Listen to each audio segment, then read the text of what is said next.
여러분 안녕하세요. 오늘 우리는 복음에 대해서 함께 생각해 보려고 합니다. 먼저 본문 말씀을 한번 보도록 할게요. 로마서 1장 16절 말씀인데요. 내가 복음을 부끄러워하지 아니하노니 이 복음은 모든 믿는 자에게 구원을 주시는 하나님의 능력이 됩니다. 먼저는 유대인에게요, 그리고 헬라인에게로다. 우리가 교회에서 많이 듣고 또 사용하는 말 중에 하나가 복음이라고 하는 말입니다. 복음을 회복해야 된다, 복음으로 돌아가야 된다, 이런 얘기들을 많이 들어보셨을 거예요. 만약에 누군가가 여러분에게 내가 이 들었던 복음에 대해서 복음이라고 하는 말의 뜻이 궁금하니 이것을 한번 내게 설명해달라고 요청한다면 여러분 뭐라고 대답하시겠습니까? 언뜻 머리에 정리가 되지 않은 느낌을 다들 받으실 거예요. 복음이 뭔가? 우리가 성경에서 복음이라고 기록되어 있는 이 단어는 원래 성경에 기록된 원어, 헬라어로 유앙겔리온이라고 하는 단어입니다. 유앙겔리온. 영어로는 굿 뉴스라고 번역을 했죠. 말 그대로 좋은 소식, 이게 복음이에요. 복된 소식. 고대 그리스에서 이 유앙겔리온이라고 하는 단어가 사용된 데는요, 매우 간절히 기다리고 고대하는 소식이라고 하는 의미로 사용되었습니다. 왜냐하면 승전보를 뜻하는 단어였기 때문이에요. 승전보, 전쟁에서 이겼다라고 하는 소식입니다. 교통과 통신이 발달하지 않았던 고대에 전쟁을 하면 그 전쟁에 따른 결과를 빨리 듣는 것이 중요했어요. 왜냐? 그것에 따라서 그 전쟁을 치렀던 국가의 백성들이 다음 행보가 결정되기 때문이었습니다. 만약에 우리나라가 전쟁에서 패했다, 어떻게 되겠어요? 사람들은 노예가 되거나 죽임을 당하게 되겠죠. 그렇기 때문에 사람들은 빨리 피하거나 도망가야 돼요. 반대로 우리나라가 이겼다라고 하는 승전보를 들으면 사람들은 얼마나 기쁘겠습니까? 잔치를 준비하고 어마어마한 기쁨에 휩싸이게 되겠죠. 목이 빠지게 기다리는 소식이 이 승전보일 거예요. 왜냐? 우리의 생명과 직결되었기 때문이다 라는 것이죠. 성경에서 이런 엄청난 희소식인 승전보라고 하는 의미의 유앙겔리온이 복음으로 기록된 것은 이 유앙겔리온이라고 하는 단어와 그리고 성경에서 말하고자 하는 복음과의 연관성 때문이라 생각을 합니다. 그 연관성이란 가장 중요한 생명의 희소식이기 때문이죠. 자, 다시 질문으로 돌아갈게요. 복음이 무엇인가? 그럼 복음 안에 있는 내용이 무엇인가? 한번 생각해 보겠습니다. 복음은 우리의 생명과 직결된, 그러니까 단순히 좋은 소식이 아니라 어마어마하게 좋은 희소식이에요.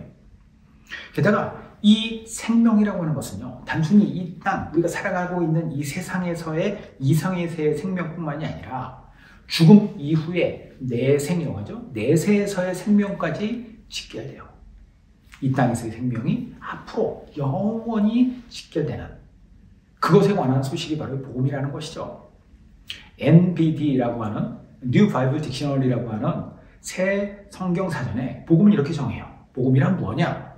하나님께서 예수 그리스도 안에서 이스라엘에게 하셨던 약속을 성취하셨고, 그래서 그 성취로 인해서 모든 사람들이 다 구원의 길이 열렸다라고 하는 좋은 소식이 바로 복음이라고 얘기를 해요. 한마디로 복음은 예수님을 통해서 하나님의 뜻이 이루어진 것을 기록한 것이죠. 자, 복음이 전해지기까지 순서를 한번 생각해 보시기 바라요. 먼저는 하나님의 뜻이 있어요. 그 하나님의 뜻이 약속으로 이스라엘 백성들에게 전달됩니다. 그리고 이 전달된 약속이 예수님에 의해서 성취가 돼요. 예수님의 성취를 이룬 내용들이 또 우리들에게 전파됩니다. 이게 오늘날 우리까지 온 거예요. 그래서 하나님의 약속에서부터 예수님의 성취, 그리고 그것이 전달된 모든 내용을 담고 있는 것이 바로 신구약 성경인데, 그렇죠? 그래서 예수님 이전의 약속, 유대인에게 하셨던 약속이 구약이고, 그리고 예수님의 성취와 그 모든 내용들이 신약이고, 그래서 성경 전체는 다 복음이라고 말할 수가 있습니다. 그러나 그 모든 것의 가장 핵심은 누가 있느냐? 예수님이 있다는 거예요. 예수님이. 약속의 성취자인 예수님. 그래서 넓게 보면 신구약 성경 전체이지만 좁게 보면 예수님에 관한 이야기가 바로 복음이라고 할 수 있습니다. 예수님께서 말씀하시죠. 너희가 들은 이 복음을 온 유대와 사마리아와 땅끝까지 이르러 전해라. 이 승전보를 전해라. 생명이 필요한 사람들에게 전해라 라고 하는 것이에요. 그래서 이 사실을 사람들이 마음으로 받아들이고 복음의 주체이신 예수님을 믿는 것, 이게 바로 복음과 그 복음의 성취인 것이죠. 오늘 본문 말씀 로마서 1장 16절에 보면은 바울이 이 이야기를 하고 있어요. 내가 복음을 부끄러워하지 아니하노니. 이 복음은 무엇이냐? 모든 믿는 자에게 구원을 주시는 하나님의 능력이 됩니다. 먼저는 유대인에게요, 그리고 헬라인에게로다. 참 쉽습니다. 복음이라는 것은요, 어려운 신학이나 어떤 개념이 아니에요. 바울이 복음을 부끄러워하지 않는다라고 한 이야기는 이 내용, 복음이라고 하는 이 사실 자체, 그곳의 핵심인 예수님의 존재, 그분에 대한 자신의 분명한 신앙의 고백이 있다는 거예요. 나는 이것에 대해서 부끄러워하지 않는다. 그런데 특이한 표현을 이어서 하죠. 복음을 믿게 된 사람들 중에는 먼저는 유대인이 있고 그리고 헬라인이 있다라고 얘기를 해요. 이 말은 하나님께서 이스라엘 사람과 헬라인, 그리스 사람이죠. 그리스 사람만 구원하신다라고 하는 뜻이 아니라 이거는 모든 인류를 뜻하는 관용적인 표현인데요. 유대인 입장에서 항상 뭐라고 표현하냐면 유대인과 이방인으로 표현해요. 만약 우리나라로 치면 이렇게죠. 한국인과 외국인. 그렇죠? 유대인 관점에서 세상의 중심은 항상 유대인이었습니다. 유대인과 비유대인을 이방인을 지칭할 때 이 이방인 중에서도 가장 대명사가 헬라인이었어요. 왜냐? 그 당시의 모든 문화는 헬라 문화권 안에 있었기 때문에 고대 근동이. 그래서 바울의 말은 유대인들로부터 시작해서 헬라인, 즉 모든 이방인들에 이르기까지 하나님의 능력이 되는 이 복음을 나는 부끄러워하지 않는다라는 거야. 실제로 시간상으로 봤을 때에도 복음은 유대인들로부터 시작됩니다. 예수님이 유대인들 오셨죠. 그죠? 다윗의 후손으로. 그리고 예수님의 제자들 다 유대인이었어요. 그리고 사도행전 보면은 유대 사회에서부터 시작된 복음이 점차 이방인의 사회로, 그리고 이 모든 것을 가장 획기적으로 넓혔던 사람이 사도 바울이죠. 이처럼 복음은 점점 퍼져나갔습니다. 그리고 이 퍼져나간 복음이 오늘 우리까지 이어져 내려온 것이에요. 자, 그런데 이 복음이 퍼져나감에 있어서 문제가 생겼어요. 사람들이 이 위대한 유앙겔리온을 딱 들었으면 이걸 통해 가지고 예수님 믿고 변화되고 그렇게 믿으면 살면 되는데, 그러면 생명을 얻는데 모든 사람들이 다 그러지 않았다는 거예요.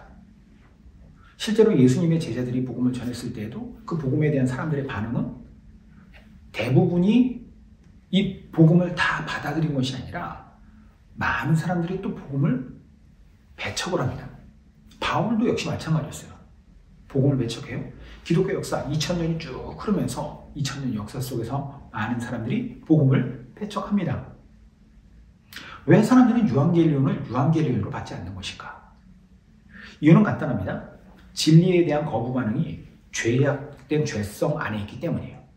어둠이 빛을 싫어한다. 그래서 예수님은 구세주로 인정하지 않습니다. 그런 이유로 복음을 자기 나름대로의 관점에서 해석하고 왜곡하고 곡해하는 것이죠. 엉뚱하게 이해합니다. 그래서 밀어내는 거예요. 자, 그런 예가 고린도 교회에 보낸 바울의 편지에 등장합니다. 자, 고린도전서 1장 18절 그리고 22에서 24절까지를 쉬운 성경으로 제가 읽어드릴게요. 십자가에 관한 말씀이 멸망할 사람들에게는 어리석은 것에 불과하지만 구원받은 우리에게는 하나님의 능력이 됩니다. 유대인들은 표적을 요구하고 그리스인들은 지혜를 찾습니다. 하지만 우리는 그리스도께서 십자가에 못 박히셨다고 전합니다. 이것이 유대인들에게는 걸려 넘어지게 하는 것이요 이방인들에게는 어리석은 것이지만 유대인이 되었든지 그리스인이 되었든지 부르심을 받은 사람에게는 그리스도는 하나님의 능력이며 하나님의 지혜입니다. 자, 십자가에 관한 말씀이 예수님에 있어서 또 핵심이에요. 왜냐? 예수님이 하셨던 성취, 아까 하나님의 약속에 대한 성취라고 했죠. 이 성취의 정점이 어디냐? 십자가이기 때문이죠. 자, 십자가 사건을 놓고 두 부류로 나눠져요. 십자가 복음을 놓고 한 부류는 이건 말도 안 된다, 지어낸 얘기다. 또 한 부류는 이것은 어마어마한 하나님의 능력이다 라고 얘기를 하죠. 특별히 말도 안 된다라고 생각했던 사람들의 부류는, 바울이 이제 여기서도 두 부류로 이야기하는데, 첫 번째는 유대인들. 유대인들이 볼 때 예수님은 유대 사회에 분명히 계셨던 분임에도 불구하고 예수님에 대한 유대인들의 이해는 정치 지도자 혹은 종교 지도자였어요.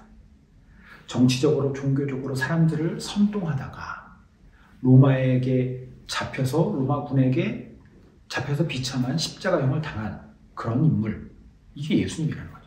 그러다 보니까 그들이 요구하는 게 무엇입니까?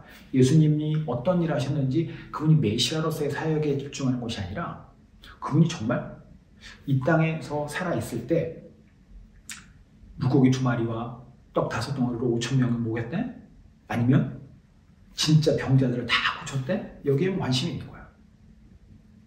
그들은 복음을 들으면서도 표적만 요구합니다. 예수님의 존재에 대해서는 그들은 철저히 메시아가 아닌 실패한 지도자로 봤던 거예요. 반면에 또 다른 부류인 그리스인들, 이 사람들은 특징이 있습니다. 그리스 문화권 안에서, 그 문화 안에서 자라난 사람들은 철학적 사고를 매우 중시해요. 그래서 뭔가 고차원적인 이야기, 어떤 그런 논리, 이런 것들을 매우 중시했습니다. 복음을 들었을 때, 그들이 들었을 때는 복음이라고 하는 그 내용 안에 조금 더 심오한 뭔가 있어야 되지 않냐, 조금 더 복잡하고 논리적인 뭔가 있어야 되지 않냐라는 거예요.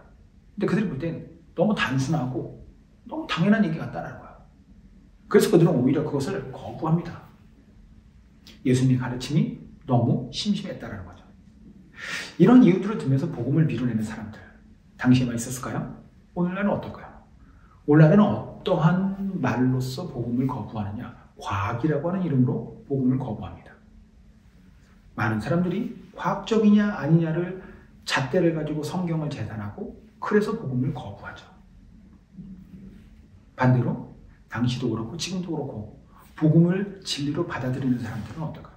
저와 여러분들 마찬가지지 않습니까? 우리는 어떻게 이 복음을 받아들이고 있습니까? 우리가 취하고 있는 스탠스는 뭐예요?